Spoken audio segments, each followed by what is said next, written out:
नमस्कार, मैं हूं राजन झा और दक्षिण पंथ पर स्वागत है आपका। आज दिल्ली के कट्टर ईमानदार मुख्यमंत्री अरविंद केजरीवाल की रिमांड खत्म हो रही थी। उन्हें कोर्ट में पेश किया गया। एक शाम पहले से मोदी द्वारा मैनेज किए गए मीडिया में माहौल बनाया गया कि केजरीवाल कल अदालत में बहुत बड़ा खुलासा करने वाले हैं। जेल में रहते हुए भी मोदी द्वारा मैनेज्ड मीडिया पर केजरीवाल दंपत्ति ही नजर आ रहे हैं। कभी केजरीवाल की पत्नी आ रही हैं, कभी केजरीवाल के दावे और वादे। मोदी जी को भी फुटेज नहीं मिल पा रहा। सब इंतजार कर रहे थे कि कब केजरीवाल अदालत पहुंचेंगे और बहुत बड़ा खुलासा कर न्यायपालिका और कार्यपालिका को हिला कर रख देंगे। विधायिका तो पहले ही से हिली हुई है। वह समय भी आया। ईडी के ऑफिसर तय समय पर केजरीवाल को लेकर कोर्ट में पहुंचे, अदालत में अपनी बात रखी। उसके बाद कोर्ट से 7 दिनों की कस्टडी मांगी। फिर केजरीवाल के वकील ने कहा कि दिल्ली के सीएम कोर्ट में कुछ कहना चाहते हैं। केजरीवाल बोलना शुरू करते हैं। केजरीवाल कहते हैं, यह केस 2 साल पहले से चल रहा है। अगस्त 2022 को सीबीआई का केस फाइल हुआ था, फिर ECIR फाइल हुई थी। मुझे गिरफ्तार किया है। ना मुझे किसी कोर्ट ने दोषी करार दिया, ना ही आरोप तय हुए हैं। ईडी लगभग 25,000 पेजेस फाइल कर चुकी है और बहुत विटनेसेस को ला चुकी है। इस पर कोर्ट ने कहा, आप यह सब लिख करके दे सकते हैं, हम इसे रिकॉर्ड में ही रखेंगे। तो लेकिन केजरीवाल कहते हैं कि मुझे बोल लेने दीजिए। मतलब उनको बोलने ही की इच्छा थी उनकी। लोगों को लगा अब होगा बड़ा खुलासा, दिल्ली हिलने वाली है। केजरीवाल दोबारा बोलना शुरू करते हैं, मेरा नाम 4 जगह आया है बस। एक C अरविंद है, जिसने कहा है कि उसने मेरी उपस्थिति में कुछ दस्तावेज मनीष सिसोदिया को दिए। मेरे घर पे ढेरों मंत्री आते जाते रहते हैं। वो आपस में खुसुर फुसुर करते रहते हैं, डॉक्यूमेंट्स देते हैं, लेते हैं। क्या ये स्टेटमेंट एक सिटिंग सीएम को अरेस्ट करने के लिए सफिशिएंट है? ये केजरीवाल पूछ रहे हैं। केजरीवाल यह दिखाने की कोशिश कर रहे थे कि ईडी के पास उनके विरुद्ध कोई सबूत नहीं है। इस पर ईडी के वकील ने एतराज जताया।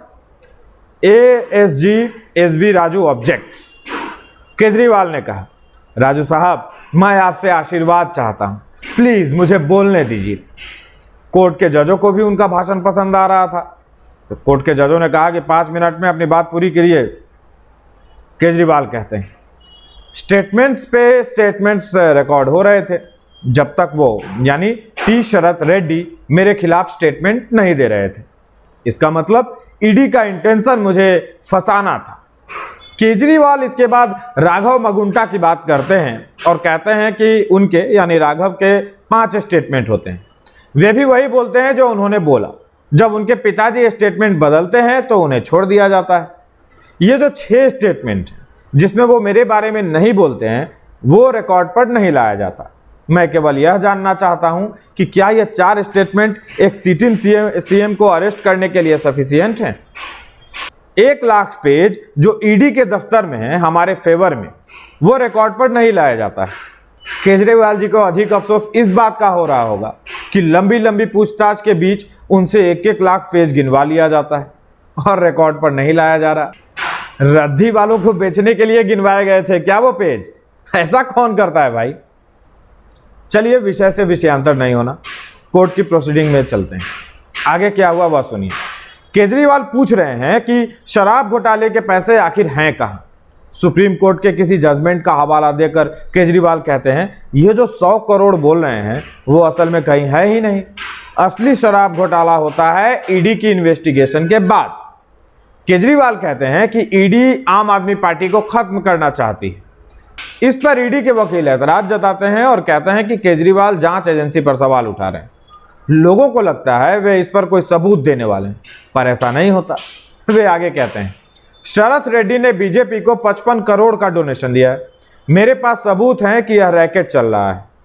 ईडी जितने दिन चाहे हमें रिमांड पर रख सकती है, हमें मंजूर है।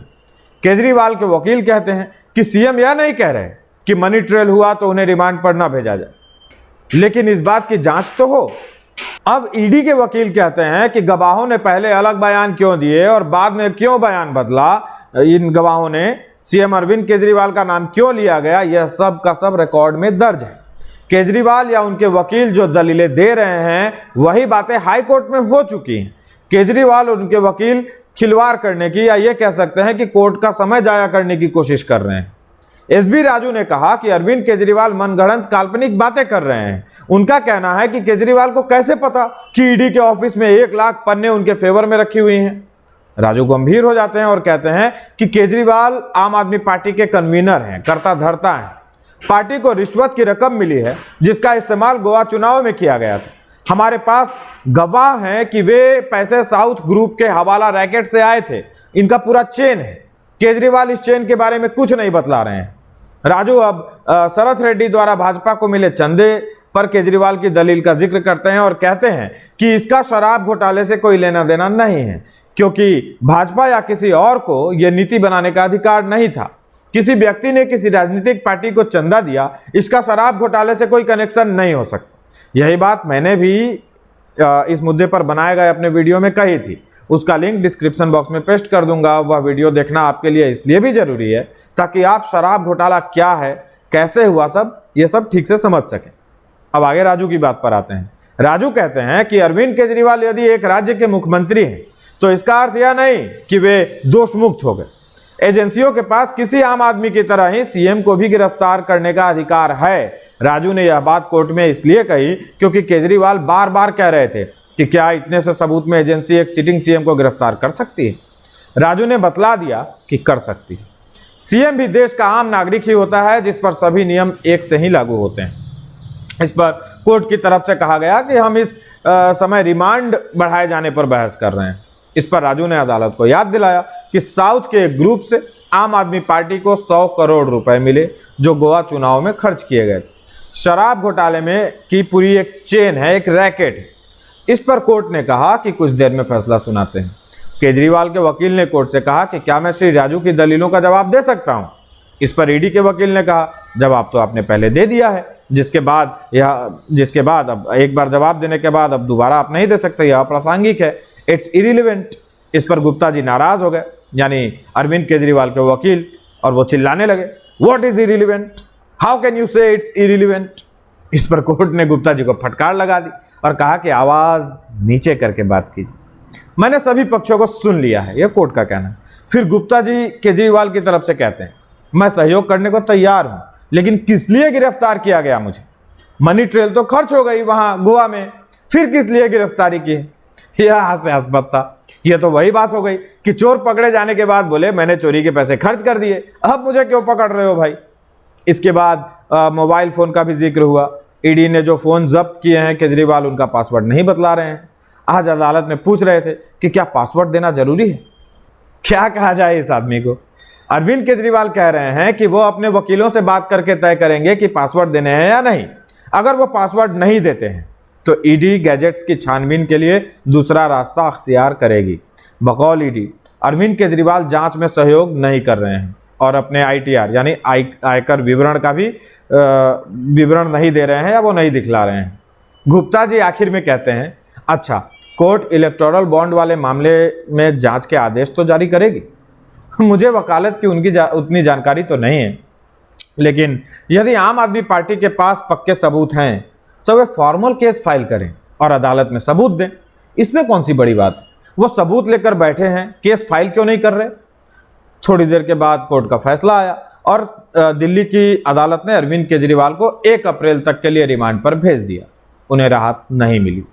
आम आदमी पार्टी के जो झुंझुने हैं सोशल मीडिया पर भी, जो थेथराई के लिए सुविख्यात हैं, वे खुशी मना रहे हैं कि केजरीवाल के भाषण से प्रभावित जज ने केजरीवाल को 1 अप्रैल तक ही रिमांड पर भेजा है।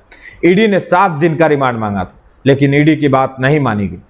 सुनीता केजरीवाल तो अलग मोड में है। बुधवार को वे अरविंद केजरीवाल का संदेश लेकर सामने आई थी। उन्होंने बतलाया कि कैसे ईडी कस्टडी में होने के बावजूद सीएम केजरीवाल दिल्ली वासियों के लिए चिंतित हैं। सुनीता केजरीवाल ने कहा कि सीएम ने संदेश भेजा है, मेरा शरीर भले जेल में है लेकिन आत्मा आपके बीच भटक रही है। आंख बंद करो और मुझे अपने आसपास महसूस करो। बॉलीवुड की फिल्म मोहब्बतें से वे इतनी प्रभावित होंगी, इसका अंदाजा किसी को नहीं होगा। सुनीता केजरीवाल जब भी कैमरे पर आती हैं, पता नहीं ऐसा लगता है उनसे जबरन ये बयान दिलवाए जा रहे हैं, बातें बुलवाई जा रही हैं। उन्हें पहले 3-4 लाइनें रटवा दी गई हैं ताकि यही दोहराती रहें, तानाशाही, जनता जवाब देगी। बस केजरीवाल भी वही कहते रहते हैं और उनकी पत्नी को जितना याद हो सका कह रही हैं। सुन लीजिए आप भी। उनकी हेल्थ अभी ठीक नहीं है। आपके सीएम को बहुत तंग किया जा रहा है, बहुत परेशान किया जा रहा है, जनता जवाब देगी। लेकिन आज मुख्यमंत्री ने आप अपनी बात रख बता तो दिया है, उनको बहुत परेशान किया जा रहा है, बहुत तंग कर रहे हैं उनको।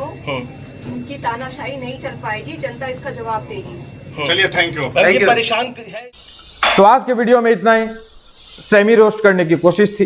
पसंद आया हो तो लाइक कर दीजिए, चैनल को सब्सक्राइब कर लीजिए और बेल आइकन ज़रूर दबा दीजिए ताकि वीडियो पोस्ट होते ही आपको जानकारी मिल सके। मेरी सहायता करना चाहते हैं तो फिलहाल इस QR कोड को स्कैन कर सकते हैं। मिलेंगे अगले वीडियो में। नमस्कार।